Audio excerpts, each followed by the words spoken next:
Good afternoon, George. I hope I'm not bothering you at work right now. I wanted to ask you about something. My daughter told me that the two of you were thinking about moving. Is that correct? I understand you've been driving all around town looking for a new place. Yeah, you heard it right. We're getting out of this old dump. Our apartment's lease is up in a couple months, so we figured it's either now or never.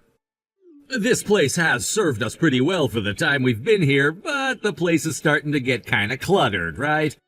We'd like to move into a place that's a bit bigger, if possible. Well, that sure is exciting for you, isn't it? And Jessica says you haven't found one yet? No, we're still looking. We'd like to rent a house this time around, but that's gonna mean a big increase in rent, right? But it's not like either of our salaries are gonna increase just because we're moving, so we've got two choices. One, we rent a house that's the size we want, but might be a bit far away from our respective companies. Or two, we settle for a smaller place than we'd like, but that's closer to the city. We're having a really hard time making up our minds. Well, that's precisely what I was hoping to talk to you about today. Now, let me ask you, George, are you too particular about the age of the house you move into? Oh, is there one you had in mind? Yes, indeed. It's a 50-year-old house. However, the entire interior was just renovated about 10 years ago, so the inside of the house is quite lovely. Does that seem like something you might be interested in? Hey, if the interior is nice, that's really all that matters to me. I'll only look at the outside when I'm coming home from work. Plus, you know what they say, they don't make 'em like they used to. Older houses are typically a lot sturdier than the ones they make these days.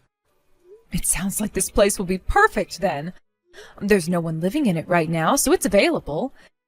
It belonged to my husband's uncle before he passed away. That was about 3 years ago. I see. So who owns the house now? Your husband's cousins? No, it actually belongs to my husband. Really? How did that happen? Oh, it's quite simple. His uncle didn't have any children, and all his other cousins live far away. None of them wanted it, so they were gracious enough to let my husband inherit it. Wow, that was kind of them. What's more is the location is excellent, so my husband was considering selling it for the extra money. But if you kids would like to live there, then you're more than welcome. You would do that for us? That is incredibly gracious of you, Mom. Are you sure you're fine with us living there? Of course, it's better than letting it collect dust, right? I just wish we could provide you with something a bit newer. Nah, don't worry about that at all. Like I said, I'm more concerned about the interior. So how big is the house? It's 2 stories tall with a walkout basement. The basement is mostly unfinished, but there's a room down there that can be used as an office if you'd like. The master bedroom is on the 2nd floor, and there's a guest bedroom on the main floor. Also, there's a full bath next to the master bedroom and a half bath on the ground floor. Do you suppose that would be large enough for you? Nah, it's too small. I'd need at least 5 more bedrooms. Just kidding. It would be perfect for us. The extra space will come in handy once we start having kids, too. And I mean, I'm not one to look a gift horse in the mouth. We'd love to live there. I'm glad to hear it. But are you sure you'll be all right with living in such an old house? It's nothing like the stylish sort of home you young folks are into these days. I've never been one for following style trends, so I'm sure it won't be a problem. Besides, we can always just put some new furniture or decorations in the house to spice it up a little bit, if we feel so inclined. Well, that sounds like a wonderful plan. You're welcome to make any alterations to the place that you'd like. So, would you like to come by this weekend and see it in person? Sure, that'd be great. You're sure to love the neighbors as well. We've known them for ages. We've met with them several times over the years when they've gone to visit my husband's uncle. They're absolutely wonderful people. So you won't have to worry about any trouble with them. Man, this house almost sounds like it's too good to be true. Oh, and I suppose we should get this out of the way. What would you like us to pay for rent? Our current budget for rent is $1,500. Is that enough? $1,500? Oh, don't be ridiculous. That's nowhere near enough. 3,000 a month, no less. Really? Of course not. Man, you had me going for a minute there, Mom. So really, how much should we pay you? You don't need to pay us a dime. What? No, I couldn't live there for free. I really would like to pay you something, even if it's just enough to cover property taxes. I mean it, dear. You don't need to pay us anything. You're doing us a favor. With you two living there, we won't have to worry about fires or break-ins. How about this? Rather than pay us for rent, you can simply take care of the house for us. Mow the grass, trim the hedges, that sort of thing. I still feel like that's not enough. You know how insane rent is getting these days, right? It would cost us way more than the $3,000 you jokingly said to rent a house that size. But if you say so, then I suppose I'll have to take you up on that offer. Don't worry, we'll take great care of the house. Thank you so much, dear. No, don't thank me, Mom. We're the ones who should be thanking you. You can't imagine how much of a help it'll be for us to not have to pay any rent. That's basically our single biggest expenditure as things stand. Well, then you can put the money that you've been paying in rent into savings from now on. That will come in handy in your future. You're absolutely right.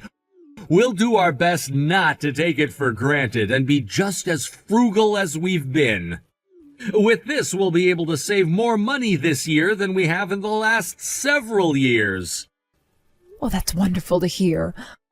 I'll send you some pictures of the house in the meantime. Then you can come and see it firsthand this week.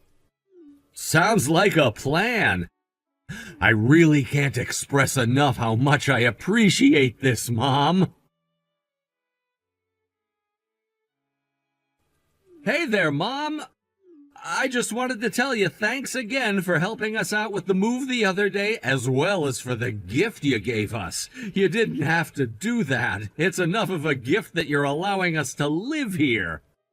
Really, with this, you won't even need to give us any Christmas presents for the rest of our lives.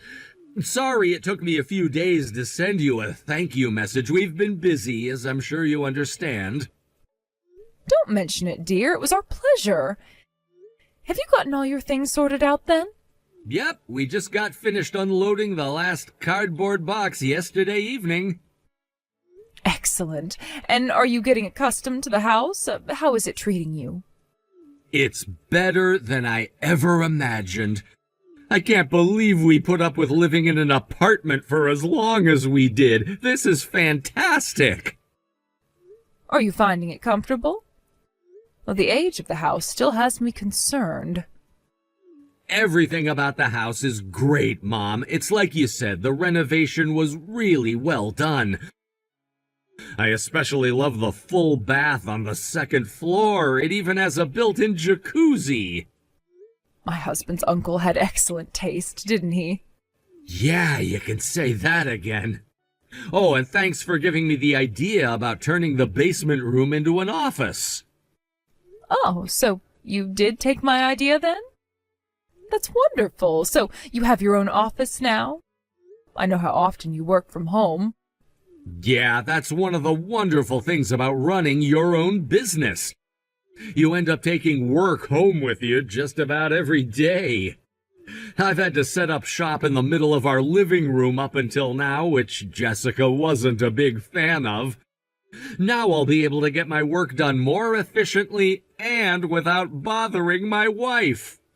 I'm glad I could do my part to reduce friction between you two. Not that there was ever much friction to begin with. I love seeing how well you and my daughter get along, George. And a big part of that is thanks to you guys. Oh? Yeah, you and Dad have always been really generous to us with presents. You bought us our sofa, TV, microwave, and a few other things. And somehow you always managed to buy us something that we were planning to buy ourselves. That has saved us a lot of trouble and made our lives a lot easier. We really owe a lot to you. Oh, don't be silly, George. We've never bought you anything that extravagant. Be that as it may, you've done more for us than we could ever possibly repay. And that was even before you allowed us to live here. We never thought that we would have a house like this. While I guess technically we don't have it since it's in your husband's name. If you'd like, we would be more than willing to sign it over to you. But you'd rather live in a house you built for yourselves, wouldn't you? Actually, that sounds like it would be a wonderful idea. We could demolish that old house you're living in, give you the land, and let you build whatever house you'd like. My husband has been saying that if you two were ever to build a house, he would cover the down payment for you. You would do that for us? My gosh, Mom, stop giving us so much. The guilt is starting to get overwhelming. I've never met anyone as generous as you in my entire life. All we want in our life is to see our daughter and the man she chose to be her husband become as happy as possible.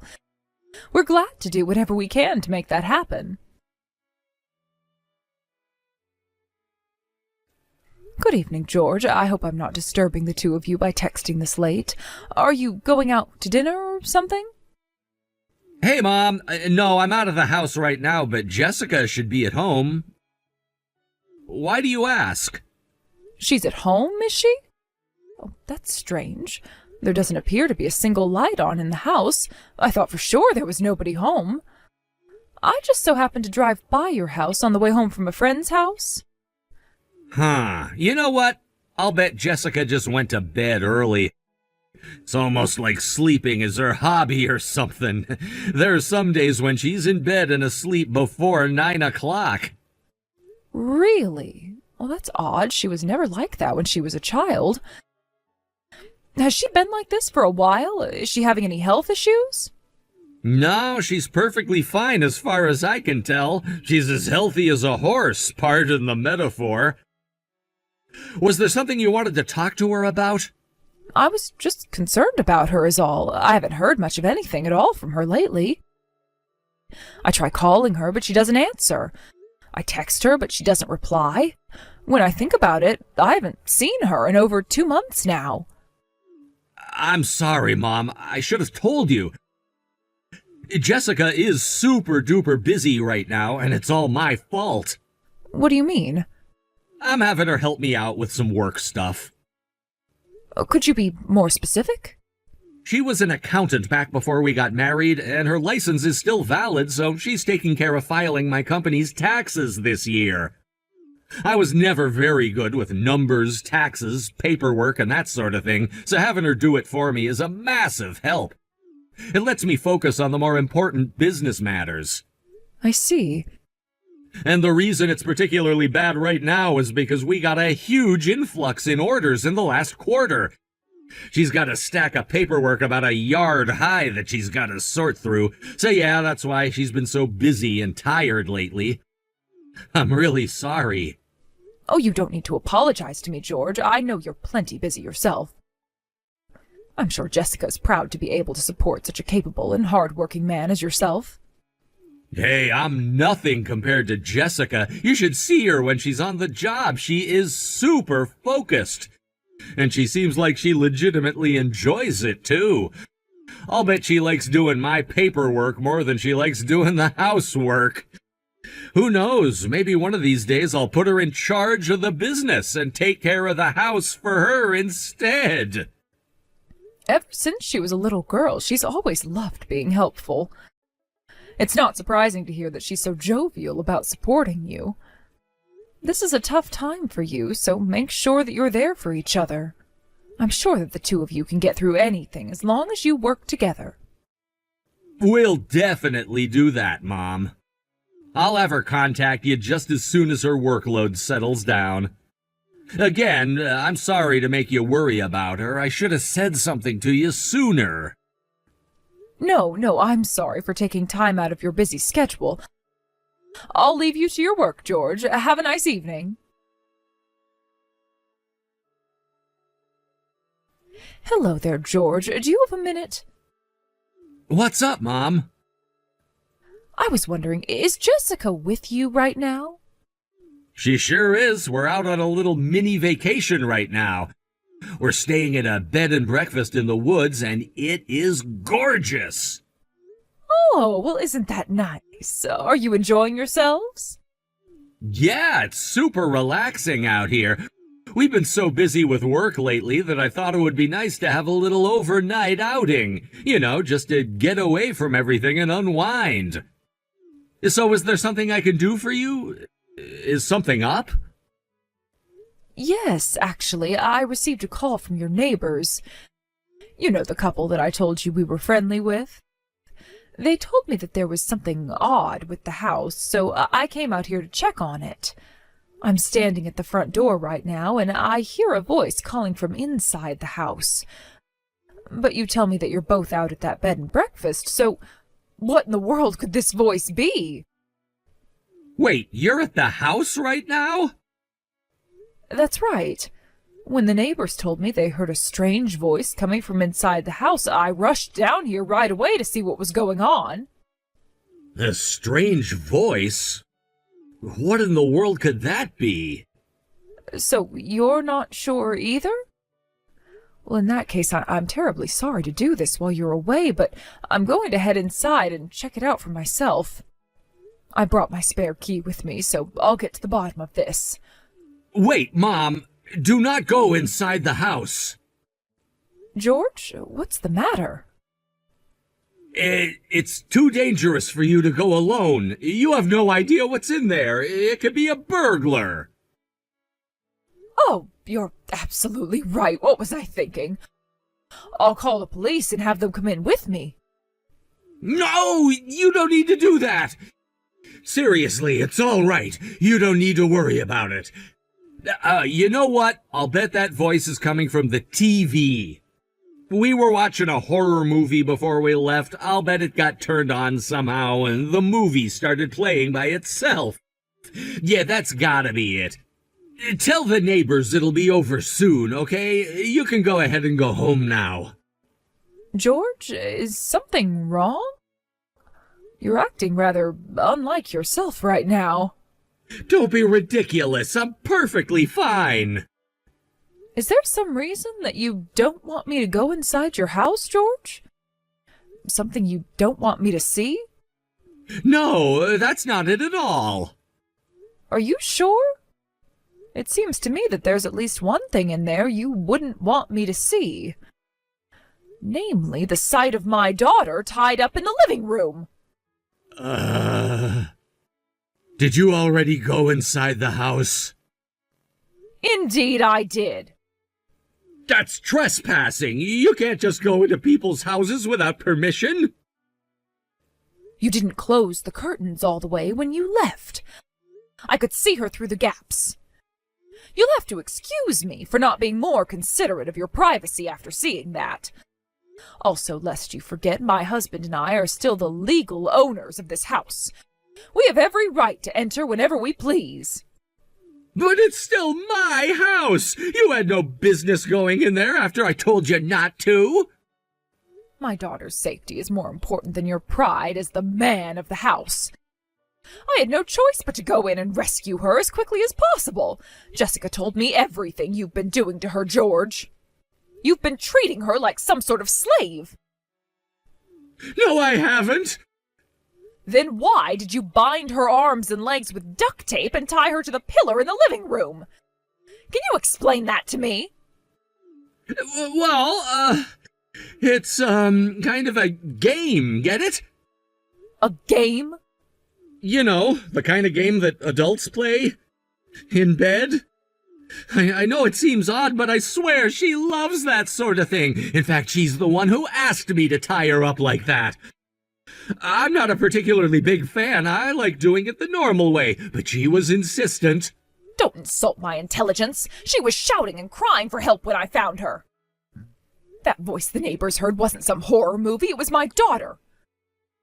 You've been tying her up like this for months and forcing her to do your paperwork and the housework in exchange for giving her the bare minimum of food and water. I won't let you treat my daughter like this any longer. I'm telling you, Mom, don't believe a word she says. Jessica's not the same person she used to be. She's gone insane. I'm not the abusive one. She is. I had to tie her up in order to stop her from attacking me. It was self-defense. And now you're trying to blame Jessica for this? Hey, I've been doing the very best job that I can trying to deal with her. I'm the one that got left holding the bag for your failed parenting. We were completely wrong about you. We thought that you were a wonderful man who truly cared about our daughter, but now we know the truth. I've just taken the liberty of removing your things from the house. You'll find them down by the road in front of the house. You are no longer welcome. You put my stuff down by the road? You can't do that. That's all my stuff. On the contrary, my husband is the owner of the house, and we were merely allowing you to live there. That permission has been revoked, effective immediately. That still doesn't give you the right to throw my stuff outside. Oh, don't worry, the ground isn't that wet right now, so your things shouldn't get terribly dirty. That's not the issue. You going all crazy on me is the issue. After what you've put my daughter through, you think you have the right to call anyone else crazy? I took my daughter to the hospital. They'll be keeping her there overnight for observation. She was dreadfully malnourished. She's lost at least 15 pounds since I last saw her. It must have been torturous for her these last few months. I've talked things over with my husband, and we've decided to take legal action against you. What? You're gonna sue me? Can't we talk about this? We're family, right? Families don't sue each other. You are no longer a part of this family. Jessica will divorce you as soon as her health allows. You can't make her do that.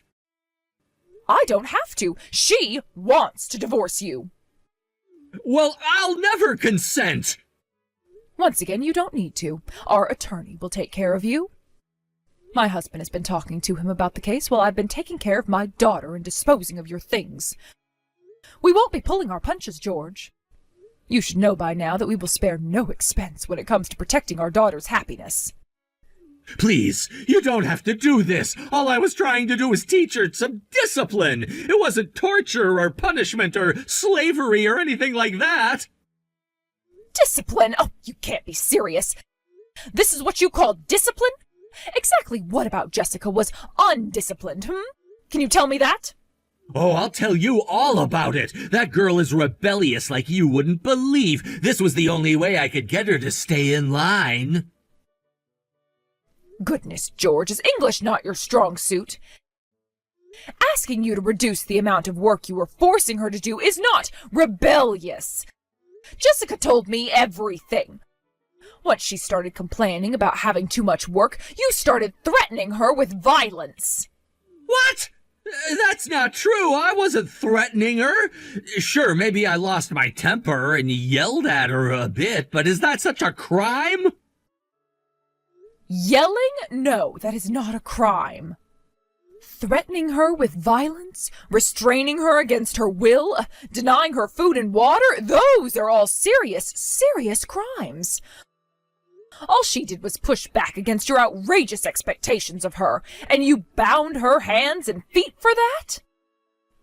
I told you I had to. She was trying to run away. This was the only way to make sure she stayed in the house. Yes, you couldn't have her running away, could you? That would have foiled your plan to use her as your slave for the rest of her life. And that's why you concocted this vicious, evil scheme of yours to tie her up and keep her in the house. Look, Mom, this is a matter between me and my wife. She might not have enjoyed the discipline program I've been putting her through, but it is my prerogative as her husband to do what I see as best for her. And that's what I did. There was never any malicious intent. I was trying to help her. I am not concerned about your intent. All that matters to me is that your so-called discipline program was grueling enough to put her in the hospital. Are you under the impression that having good intentions is a justification for causing such serious harm to a person? Let's see how far that excuse will take you in a court of law. Okay, how about a compromise? You drop your lawsuit and get Jessica to stay married to me and not press charges. In return, I'll ease up on the discipline. How's that sound? I swear this time I'll get things right and we'll become the happy family we've always wanted to be. No family that you're a part of will ever be happy, George. Now stop this foolishness and divorce my daughter without putting up a fuss. I'm not sure if you're aware, but the deepest circle of hell is reserved for those who betray their benefactors. We've been nothing but generous to you, and this is how you repay us? By tormenting our daughter? The time has come for you to go through our discipline program, George. I think you'll find it much harsher than yours. Thanks to the excellent work of my husband's attorney, we were able to make the divorce happen without Jessica ever having to come face to face with George. We settled our civil suit against George with a 6-figure lump sum payment to Jessica to avoid a lengthy and emotionally painful trial. George's legal troubles weren't over yet. He went on to face a criminal kidnapping charge for which he was found guilty and sentenced to 6 months in prison. After he got out, he attempted to get his business back up and running, but without my daughter there to do the heavy lifting, it soon went bankrupt. He tried to find employment with some of the clients who had been loyal to his company over the years, but word had gotten around about his crimes. Having become jobless, penniless, and friendless, George added a fourth less to his name, homeless. It's my understanding that he's now staying in a homeless shelter in the downtown area most of the time. We debated what to do with the house they lived in and eventually decided that the best thing for us would be to sell it. There were too many bad memories in there to use it any more. As for my daughter Jessica, she was released after a few days in the hospital and moved back into our house. Her first order of business was being able to eat normally again. Once she was able to do that, she started recovering quickly. Within just 3 months, she was already back up to a healthy body weight and started looking for work as an accountant again. One of her old schoolmates, a fine young gentleman, has been stopping by the house quite often lately to check up on her. He came to me the other day to ask if he thought it would be appropriate to ask her out on a date, to which I gave my full blessing. I've known him and his parents ever since he was a little boy. I can rest assured that he'll be an excellent companion for Jessica.